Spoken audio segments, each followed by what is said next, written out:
Hello everyone, welcome you all in the new job update. और यहाँ पे हम बात करने वाले हैं Indian council of medical research. इसका नाम आपने बहुत बार सुना होगा शॉर्ट फॉर्म में आईसीएमआर। कोविड के टाइम में और अभी भी हर जगह पेपर पे मीडिया में इसका नाम लिया जा रहा था, क्योंकि ये मेडिसिन पे रिसर्च का काम करते हैं। यहाँ पे साइंटिस्ट की वैकेंसी आई हुई है, बट साइंटिस्ट का काम आपको नहीं करना है। आपके लिए जो वैकेंसीज है यहाँ पे जिसको हम डिस्कस करने वाले हैं, that is for the assistant. Class 2 की वैकेंसी है ये, बट नॉन गजेटेड है। रिमेंबर दैट गजेटेड पोस्ट भी होती हैं कुछ क्लास 2 में, कुछ नॉन गजेटेड भी होती हैं। ऑलरेडी कौन सी गजेटेड पोस्ट होती हैं, नॉन गजेटेड कौन सी होती हैं, इसकी डिटेल डिस्क्रिप्शन एक वीडियो मैंने बनाया हुआ है। वहाँ पे अगर आप चाहो तो इस वीडियो को लास्ट में उसका लिंक मिल जाएगा, देख सकते हो वहाँ पे।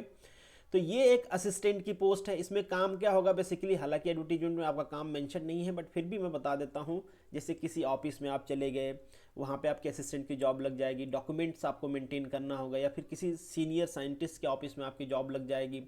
कहीं पे रिसर्च का काम हो रहा है, उसके डॉक्यूमेंटेशन का काम करना होता है। तो मोस्टली यहाँ पे जो काम होता है वो डॉक्यूमेंटेशन का होता है।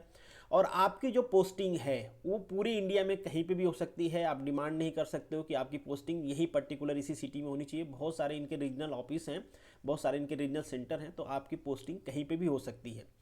यहाँ पे हम डिस्कस करने वाले हैं इंपॉर्टेंट डेट्स के बारे में, एजुकेशन, सैलरी, आपके सिलेक्शन प्रोसेस और उसका जो सिलेबस है वो क्या है। ये सारी चीज़ें हम वन बाय वन करके डिस्कस करेंगे। तो चलिए शुरू करते हैं वीडियो को।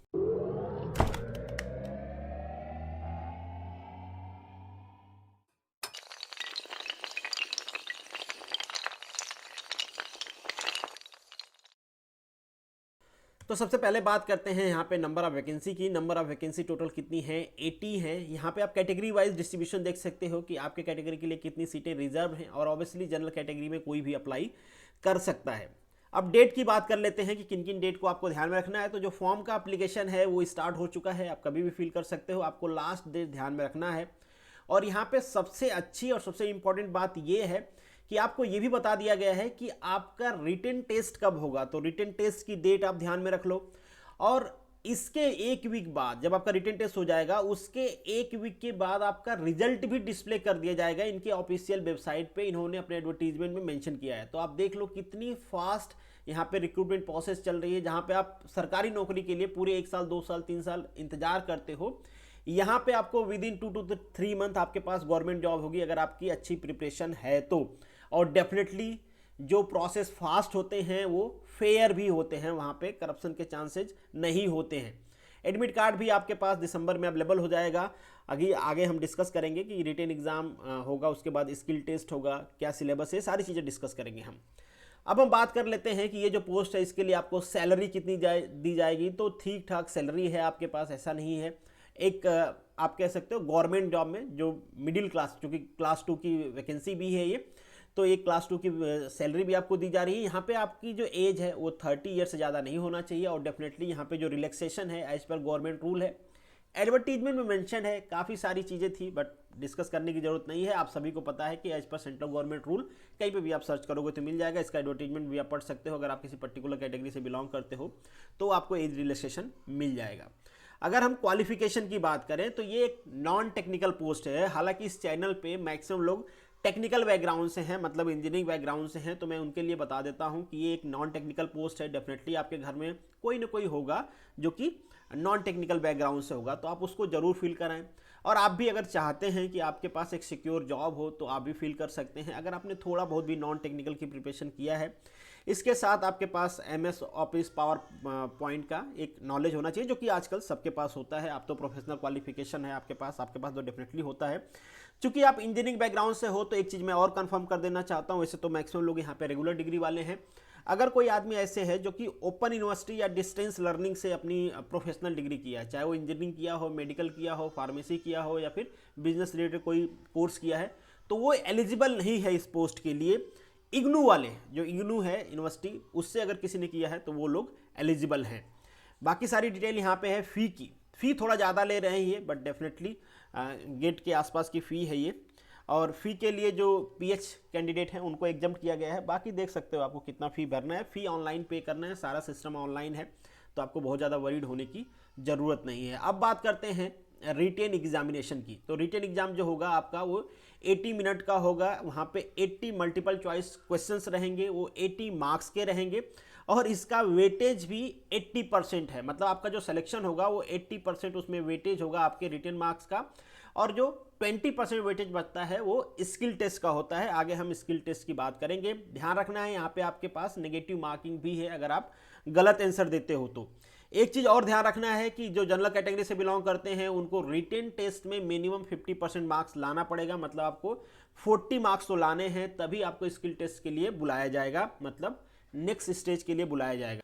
अगर आप कैटेगरी से बिलोंग करते हो जैसे SC SC या फिर PH, तो आपको 40% मार्क स्कोर करना है नेक्स्ट स्टेज के लिए।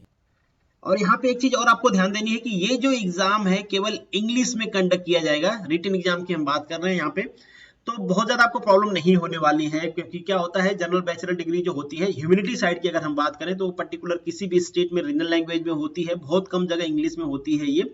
तो हो सकता है आपको थोड़ा सा प्रॉब्लम फील हो, बट आप सोच के देखो कि जो सिलेबस है इसका वो सिलेबस FT का है, रीजनिंग का है, इंग्लिश डेफिनेटली जो इंग्लिश का हो तो इंग्लिश में रहेगा ही रहेगा। तो बहुत ज्यादा आपको FT रीजनिंग में बहुत ज्यादा जनरल अवेयरनेस में प्रॉब्लम नहीं होने वाली इंग्लिश को लेके। अगर आप थोड़ा बहुत मेहनत करते हो तो आप उसको कवर कर सकते हो। डेफिनेटली आगे आने वाले एग्जाम्स भी ऐसे ही रहेंगे। तो अगर आप सोच रहे हो प्रिपरेशन करने की तो भी जरूर दीजिए, इस बात से हेजिटेट नहीं होइए कि आपको इंग्लिश में प्रॉब्लम होगी, तो फॉर्म जरूर भरिए। नेक्स्ट स्टेज क्या है, जैसे कि मैं बात कर रहा हूँ स्किल टेस्ट का है। स्किल टेस्ट में कितने लोगों को बुलाया जाएगा, जितनी वैकेंसी है उसके 5 टाइम्स, मतलब 80% वैकेंसी है उसके 5 टाइम्स लोग वहां पे बुलाए जाएंगे। तो टोटल 400 लोगों को स्किल टेस्ट के लिए बुलाया जाएगा यहाँ पे। अब जो आपका स्किल टेस्ट है उसमें क्या पूछा जाएगा, बहुत ज़्यादा इन्होंने डिटेल दिया नहीं है। स्किल टेस्ट आपके एसेंशियल क्वालिफिकेशन से रिलेटेड होगा, जैसे बेसिकली आप कौन से फील्ड में आपका ग्रेजुएशन है उससे रिलेटेड क्वेश्चन पूछे जा सकते हैं। जो MS ऑफिस और पावर पॉइंट प्रेजेंटेशन की बात की गई है, हो सकता है उससे रिलेटेड भी आपसे क्वेश्चन पूछ लिया जाए। तो ऑलरेडी मैंने ये वेटेज बता दिया आपको, स्किल टेस्ट का 20% वेटेज है, बहुत ज़्यादा वरी नहीं होना है। अगर आप रिटन एग्जाम में अच्छा परफॉर्म करते हो तो आपका सिलेक्शन श्योर हो जाएगा, क्योंकि मैक्सिमम वेटेज जो है आपके रिटन एग्जाम का ही है। और जो आपका फाइनल सिलेक्शन होगा वो आपके जो रिटन एग्जाम के मार्क्स हैं वो प्लस जो स्किल टेस्ट के मार्क्स हैं वो दोनों के बेसिस पे होगा। और डेफिनेटली वहाँ पे उन्होंने नॉर्मलाइजिंग प्रोसेस की भी बात की हुई है, तो नॉर्मलाइज वो सारी चीज़ें वो कर लेंगे, ऑलरेडी फॉर्मूला उस पर दिया गया रहेगा। एक चीज़ और कि जो लोग क्वालिफाई होंगे फाइनल मार्क्स केवल उन्हीं का दिखाया जाएगा, जो लोग क्वालिफाई नहीं होंगे उनको फाइनल मार्क्स नहीं बताया जाएगा। और अगर हम एग्जाम के स्कीम की बात करें तो सिमिलर है, जैसे कि आपके नॉन टेक्निकल के एग्जाम्स अक्सर हुआ करते हैं, चाहे बैंक का हो, SSC CGL का हो, या फिर किसी स्टेट का हो। स्टेट इंजीनियरिंग में भी कुछ नॉन टेक्निकल अगर पूछे जाते हैं तो वो भी कुछ इसी सिलेबस रिलेटेड पूछे जाते हैं। तो अगर आप किसी की भी प्रिपरेशन कर रहे हो तो मैं एडवाइस करूंगा कि आप ये फॉर्म जरूर भरें। हो सकता है कि नेक्स्ट अगले 2-3 महीने में आपके पास एक गवर्नमेंट जॉब हो, एक स्टेबल जॉब हो।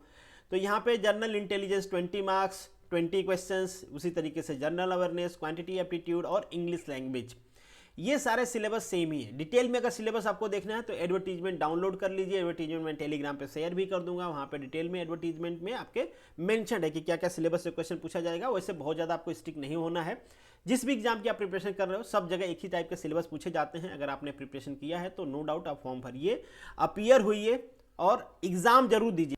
अगर आप अपीयर ना होना चाहते हो, मैं जानता हूं कि इस चैनल पे मैक्सिमम लोग इंजीनियर हैं, तो आपके जो घर में हैं, जो रिलेटिव हैं, उनको जरूर बताइए। जो नॉन टेक्निकल हैं एक बार खुद को वो टेस्ट तो करें, अगर प्रिपरेशन कर रहे हैं। अगर नहीं कर रहे हैं तो फॉर्म भरें, आपको डेट पता है, एक बार ट्राई करें, कोशिश करें, उस बहाने हो सकता है आपका इंटरेस्ट डेवलप हो जाए प्रिपरेशन में। तो एक बार फॉर्म भरिए, जाइए एग्जाम दीजिए। अब एग्जाम कहाँ पे दोगे आप, तो बहुत ज़्यादा सिटी में एग्जाम नहीं है, ऑलरेडी एग्जामिनेशन सेंटर जो है वो भी मेंशन किया गया है। हर स्टेट के जो मेजर सिटीज़ हैं वहाँ पे एग्जाम इसका अरेंज करना होगा। तो हो सकता है कि आपको 200-500 किलोमीटर ट्रेवल करना पड़ सकता है अगर आप कंट्री साइड एरिया से बिलोंग करते हो तो, but no doubt government job के लिए इतनी मेहनत तो करनी पड़ती है ही।